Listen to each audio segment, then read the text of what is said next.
नमस्कार विद्यार्थी मित्र मैत्रिणींनो, करंट अफेअर्स बाय मेघाली या मराठी यूट्यूब चॅनलमध्ये आपले मनपूर्वक स्वागत.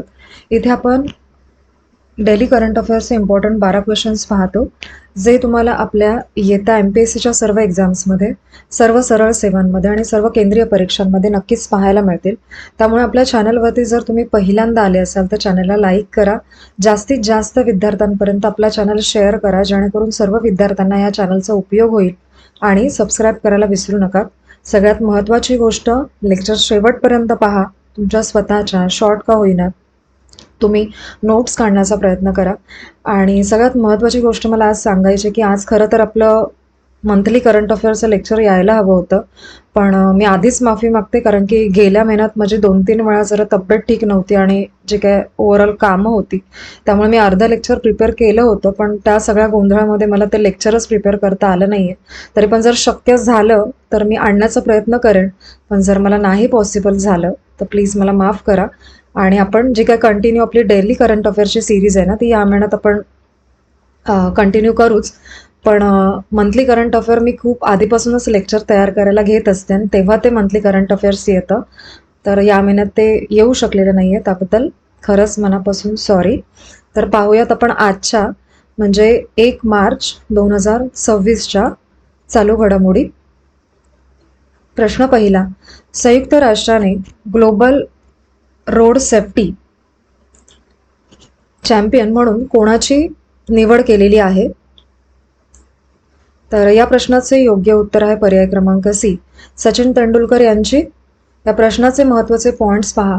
संयुक्त राष्ट्राने फेब्रुवारी 2026 मध्ये सचिन तेंडुलकर यांची ग्लोबल रोड सेफ्टी चॅम्पियन म्हणून निवड केली आहे. याचा मुख्य उद्देश म्हणजे लोकांमध्ये रस्ते सुरक्षेबद्दल जागरूकता निर्माण करणे आणि 2020 ते 2030 या कालावधीमध्ये decade of action for road safety हा उपक्रम चालू आहे. आणि सचिन तेंडुलकर हे लोकांना हेल्मेट, सीट बेल्ट वापरणं आणि वेग मर्यादा पाळणं यांचं महत्त्व समजावतील यामध्ये.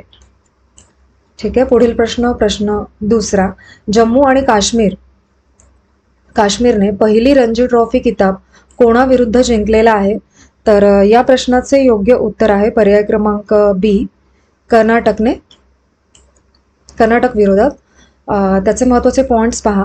जम्मू आणि काश्मीर क्रिकेट संघाने अखेर आपल्या पहिल्या रणजी ट्रॉफीचे स्वप्न पूर्ण केलेले आहे आणि अंतिम सामन्यामध्ये कर्नाटकावरती भारी विजय मिळवला जम्मू काश्मीरने आणि तब्बल 67 वर्षांची प्रतीक्षा यामुळे संपलेली आहे आणि त्यांनी इतिहास रचलेला आहे. पुढील प्रश्न तिसरा, एम 2.0 अंतर्गत पहिली राज्य नवोपक्रम मोहीम कोणत्या राज्यात सुरू झालेली आहे? तर या प्रश्नाचे योग्य उत्तर आहे पर्याय क्रमांक बी, त्रिपुरा या राज्यामध्ये. महत्त्वाचे पॉइंट्स पहा. अटल इनोव्हेशन मिशन म्हणजे एम 2.0 अंतर्गत त्रिपुरात पहिली स्टेट इनोव्हेशन मिशन सुरू झालेले आहे. एम ही मोहीम नीती आयोगाच्या छत्राखाली आहे आणि नवोपक्रम उद्योजकता याला चालना देते. आणि सिम अंतर्गत टी नेस्ट म्हणजे Tripura nurturing entrepreneurship and startups नावाची इन्क्युबेशन सुविधा यामध्ये सुरू झालेली आहे. पुढील प्रश्न चौथा, राहवीर योजना कोणत्या राज्य सरकारने सुरू केलेली आहे? तर या प्रश्नाचे योग्य उत्तर आहे पर्याय क्रमांक सी, दिल्ली या राज्याने. महत्त्वाचे पॉइंट्स पहा. या योजनेमुळे रस्ते अपघातात जखमी झालेल्यांना मदतीसाठी लोकांना प्रोत्साहन मिळतं. अपघातानंतर पहिल्या तासात म्हणजे गोल्डन आवरमध्ये कोणी जखमीला रुग्णालयात पोहोचवलं तर त्याला 25,000 रोख बक्षीस मिळतं. एका अपघातासाठी जास्तीत जास्त एवढी रक्कम दिली जाते, अशी योजना आहे. आणि ही योजना मोटर व्हेकल ॲक्ट 2019 मधल्या ग्लोबल सॅमॅरिटन नियमांनुसार तयार केली आहे. त्यामुळे मदत करणाऱ्याला कायदेशीर संरक्षण देखील मिळते यामध्ये. पुढील प्रश्न पाचवा, भारतातील पहिले नेट झिरो भारतातील पहिले नेट झिरो ग्रामपंचायत म्हणून कोणत्या गावाची ओळख झालेली आहे? तर या प्रश्नाचे योग्य उत्तर आहे पर्याय क्रमांक बी, बेला याची, जे महाराष्ट्रामध्ये आहे. महत्त्वाचे पॉइंट्स पहा. भंडारा जिल्ह्यातील बेला हे भारतातील पहिले नेट झिरो ग्रामपंचायत म्हणून याला ओळख मिळालेली आहे. सरपंच शारदा गायधने यांच्या पुढाकाराने गावामध्ये जवळजवळ 90,000हून जास्त झाडं लावली गेली आणि इथल्या घरांमध्ये पारंपरिक चुलींऐवजी LPG वापरायला सुरुवात झाली आणि गावातल्या सार्वजनिक इमारतींवरती सौर पॅनल्स देखील बसवलेले आहेत. हा प्रश्न येऊ शकतो एक्झामला. आणि प्रश्न क्रमांक 6, जगातील सर्वात मोठे सेमीकंडक्टर क्लीन रूम कोणत्या राज्यात सुरू करण्यात आले? तर या प्रश्नाचे योग्य उत्तर आहे पर्याय क्रमांक सी, गुजरात या राज्यामध्ये. महत्त्वाचे पॉइंट्स पहा. मायक्रॉन टेक्नॉलॉजीने, म्हणजे ही कंपनी आहे, ने गुजरातच्या सानंदमध्ये जगातील पहिला सगळ्यात मोठी सेमीकंडक्टर क्लीन रूम सुरू केलेली आहे. ही भारतातील पहिलीच ॲडव्हान्स्ड मेमरी ATMP म्हणजे असेंब्ली, टेस्टिंग, मार्किंग आणि पॅकेजिंग युनिट आहे. आणि नरेंद्र मोदी यांनी या प्रकल्पाचं उद्घाटन केलं आणि ही क्लीन रूम तब्बल 5 लाख चौरस फूट आकाराची आहे आणि क्लास 1000 दर्जाची देखील आहे. पुढील प्रश्न 7, मिशन वसुंधरा 3.0 ही योजना कोणत्या राज्याने सुरू केली? तर या प्रश्नाचे योग्य उत्तर आहे पर्याय क्रमांक बी, आसाम या राज्याने. महत्त्वाचे पॉइंट्स पहा. आसामचे मुख्यमंत्री हिमंता बिस्वा शर्मा यांनी धेमाजी जिल्ह्यामध्ये हा उपक्रमाला सुरुवात केलेली आहे. फॉरेस्ट राईट ॲक्ट्स 2026 नुसार राखीव जंगलामध्ये राहणाऱ्या 538 रहिवाशांना वनहक्क याद्वारे मिळालेला आहे आणि मिशन वसुंधरा 1.0 आणि 2.0 च्या सुमारे 10 लाख कुटुंबांच्या जमिनीच्या तक्रारी सोडवण्यात आल्या होत्या. पुढील प्रश्न 8,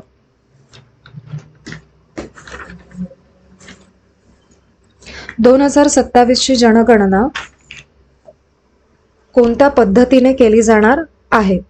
तर या प्रश्नाचं योग्य उत्तर आहे पर्याय क्रमांक सी, पूर्णपणे डिजिटल असणार आहे. महत्त्वाचे पॉइंट्स पहा. यावेळी जनगणना प्रक्रियेत CMMS म्हणजे census management and monitoring system हे डिजिटल पोर्टल वापरले जाईल. हा पॉइंट महत्त्वाचा आहे. डेटा संकलन मोबाईल ॲप, जिओ टॅगिंग आणि वेब आधारित मॅपिंग वापरून केली जाईल. आणि 2027ची जनगणना 2 टप्प्यात होईल आणि लोकसंख्या गणना ही फेब्रुवारी 2027मध्ये घेतली जाईल. पुढील प्रश्न 9, झिरो प्राईज कोणत्या देशाने फेब्रुवारी 2026मध्ये सुरू केले? तर या प्रश्नाचं योग्य उत्तर आहे आपल्या देशाने, म्हणजे भारताने. महत्त्वाचे पॉइंट्स पहा. हवा, पाणी, जमिनीतील प्रदूषण कमी करण्यासाठी ठोस मोजता येणारे बदल घडवणाऱ्या उपक्रमांना हा पुरस्कार दिला जातो. या पुरस्काराची रक्कम जवळजवळ 5 कोटी इतकी असते आणि विजेत्यांची घोषणा फेब्रुवारी 2027मध्ये होईल. आणि एक्स प्राइज आणि द अर्थ शॉट प्राइज या आंतरराष्ट्रीय स्पर्धांमधून प्रेरणा घेऊन हा पुरस्कार तयार करण्यात केला आहे आणि नॅशनल क्लीन एअर प्रोग्राम आणि स्वच्छ भारत मिशन 2.0 या भारतीय उपक्रमांशी तो जोडला आहे. शेवटचा मुद्दा महत्त्वाचा आहे. पुढील प्रश्न 10, आईकडून बाळाकडे HIV संक्रमण पूर्णपणे थांबवणारा पहिला EU देश कोणता आहे? तर या प्रश्नाचे योग्य उत्तर आहे पर्याय क्रमांक सी, डेन्मार्क हा देश. महत्त्वाचे पॉइंट्स पहा. युरोपियन युनियनमधील देशांमध्ये आईकडून बाळाकडे HIV आणि सिफिलिस संक्रमण थांबवणारा तो पहिला देश ठरलेला आहे, म्हणजे डेन्मार्क. वर्ल्ड हेल्थ ऑर्गनायझेशनने सांगितले की डेन्मार्कने 2021 ते 2024 या काळात सगळ्यात गरजेच्या निकषांची पूर्तता यासाठी केलेली आहे आणि डेन्मार्कमध्ये सुमारे 5,950 लोक HIV सहज जगतायत आणि गर्भवती महिलांमध्ये हा दर 0.1% कमी आहे. पुढील प्रश्न 11वा. 2025 साली ACIASQ बेस्ट एअरपोर्ट ॲट अरायव्हल्स हा पुरस्कार कोणत्या विमानतळाला मिळाला आहे? तर या प्रश्नाचे योग्य उत्तर आहे पर्याय क्रमांक सी, मंगळूर आंतरराष्ट्रीय विमानतळ या विमानतळाला. या प्रश्नाचे महत्त्वाचे पॉइंट्स पहा. हा सन्मान मंगळूर विमानतळाने सलग 2 वर्षे म्हणजेच 2024-25 मध्ये मिळवला आहे आणि ASQ पुरस्कार प्रवाशांच्या थेट अभिप्रायावरती दिला जातो. मंगळूर विमानतळाचे व्यवस्थापन अदानी एअरपोर्ट होल्डिंग लिमिटेड करते. 2026च्या पुरस्कार समारंभासाठी 2 सप्टेंबर इस्तंबूलमध्ये ACI world airport experience summit दरम्यान कार्यक्रम होणार आहे. पुढील प्रश्न 12वा आणि आजच्या लेक्चरमधला आपला शेवटचा प्रश्न. गुरु तेग बहादूर यांच्या 350व्या शहीदी दिनाचे आयोजन कुठे करण्यात आले? तर या प्रश्नाचे योग्य उत्तर आहे पर्याय क्रमांक सी, नवी दिल्ली खारघर ओवे मैदान येथे. महत्त्वाचे पॉइंट्स पहा. गुरु तेग बहादूर यांच्या 350व्या शहीदी दिनानिमित्त कार्यक्रम नवी मुंबई येथे आयोजित करण्यात आला आहे. हा कार्यक्रम 2 दिवस खारघरमधल्या ओवे मैदानावरती रंगणार आहे आणि सुमारे 20 लाख भाविक येथील 1000हून अधिक बसेस मोफत सेवा देतील. तर आजचे आपले 1 मार्च 2026चे डेली करंट अफेअर्स पाहून झालेले आहेत. मला एक महत्त्वाचा मुद्दा बोलायचा होता. प्लीज लेक्चर तुम्ही शेवटपर्यंत पाहाच.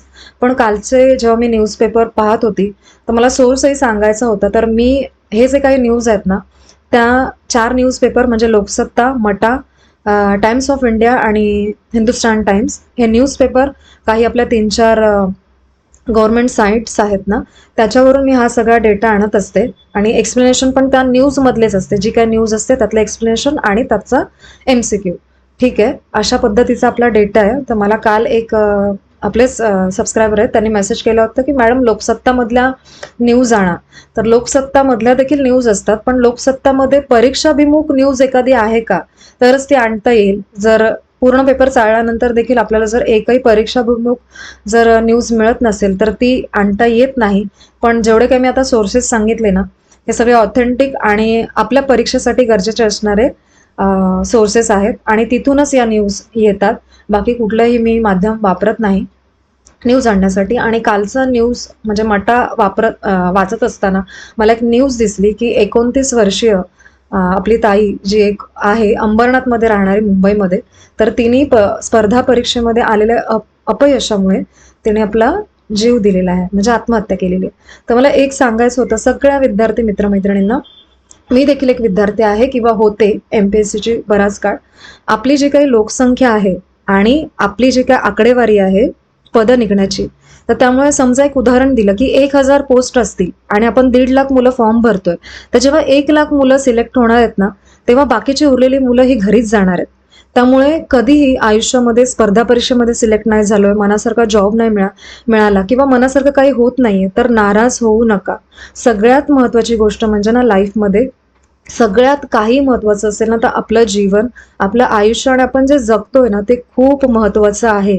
जर तुम्ही जगलात ना तर पुढच्या आयुष्यात ना तुम्ही मागे वळून जेव्हा बघाल ना तेव्हा वाटेल की अरे ठीक आहे नाही झालं ना तर या व्यतिरिक्त मी आत्ता सध्या लाईफमध्ये ना खूप काहीतरी चांगलं करतोय किंवा करते. त्यामुळे प्लीज नाराज होऊ नये ना असं कोणतंही पाऊल उचलू नका. मला मान्य आहे की घराची परिस्थिती, कुटुंबात आपलं असणारं स्थान किंवा आपल्याला एखादा गव्हर्नमेंट जॉब मिळावा याची जी काही तळमळ असते ना ही मला देखील कळते. पण असं पाऊल कुठल्याही विद्यार्थ्याने कधी उचलू नये किंवा कुठल्याही प्रॉब्लेमसाठी आयुष्यातल्या ना कोणी असं पाऊल उचलू नये. कारण की नेहमी कधीही वाईट विचार जर आपल्या मनात आला तर नेहमी आपल्या आईवडिलांचा चेहरा आपल्या नजरेसमोर आणा. कारण की त्यांनी आपल्याला जन्म दिल्यापासून ते इथपर्यंत उभं करण्यापर्यंत ना खूप त्यांनी खस्ता खाल्लेल्या असतात आणि तेव्हा आपण या जगामध्ये ना झळकत असतो. त्यामुळे मला खरंच ती न्यूज वाचून एवढं वाईट वाटलं ना की म्हटलं की मुलं कुठे चाललेत, म्हणजे विचार कुठे चाललेत. विचार खूप स्ट्रॉंग करा. मी पहिल्या दिवशी बोलले होते की आपल्यामध्ये ना टॉलरन्स आणा, सहनशीलता ही असलीच पाहिजे. मग कुठलेही प्रसंग येऊ देत आयुष्यात. माझी एक रिक्वेस्ट आहे, जेवढे माझे सबस्क्रायबर आहेत किंवा मला ऐकणार आहेत या माध्यमातून, मी सगळ्यांना एक विनंती करते, काही संपत नाही आयुष्यामध्ये. प्रत्येक गोष्टीला एक पर्याय आहे. गव्हर्नमेंट जॉब नाही मिळाला, प्रायव्हेट मिळू शकतो. प्रायव्हेटही करायचं नसेल, बिझनेस करू शकतो. चांगले मित्रमैत्रिणी जोडा, चांगलं नेटवर्क तयार करा, त्यांच्याशी शेअर करा. काही ना काहीतरी पर्याय हा मिळतो आयुष्यात. नाराज होऊन आयुष्य संपवणं हा पर्याय नाहीये. जगून दाखवा, हे एक चॅलेंज आहे आणि जगता आलं पाहिजे. हे करू नका. सगळ्या विद्यार्थी मित्रमैत्रिणींना माझी रिक्वेस्ट आहे. पोलीस भरतीमध्ये पण त्या दिवशी एक म्हणजे विद्यार्थी त्याचा जीव गेलेला आहे पूर्ण त्या ताणामुळे. गेल्या महिन्यातही जे काही पुण्यामध्ये झालं, तिथे पण ती एक ताई म्हणते की आज माझी एक्झाम आहे, तरी मी या मुलांसाठी म्हणजे वयवाढीसाठी जी काही मागणी होती, तर ठीक आहे, सगळे पर्याय आपण आजमावून बघू शकतो, रिक्वेस्ट करू शकतो, आंदोलनं करू शकतो, पण जीवापेक्षा या आयुष्यात काहीच महत्वाचं नाहीये. सगळे प्रयत्न करा, स्वतःचे 100% द्या, पण तरीही नाही झालं ना, तर हार मानू नका. हा एक माझा एक समजा की तुमच्यासारखीच एक विद्यार्थिनी, तुमची मोठी बहीण, छोटी बहीण म्हणून मी सांगते, असं समजा. पण स्वतःला जपा आणि मग तयारी करा आणि सगळ्या गोष्टींचं भान ठेवून जगा. स्वतःमध्ये सहनशीलता आणा. ठीक आहे. आजचं लेक्चर तुम्ही शेवटपर्यंत पाहिलेच असेल, त्याबद्दल थँक्यू सो मच.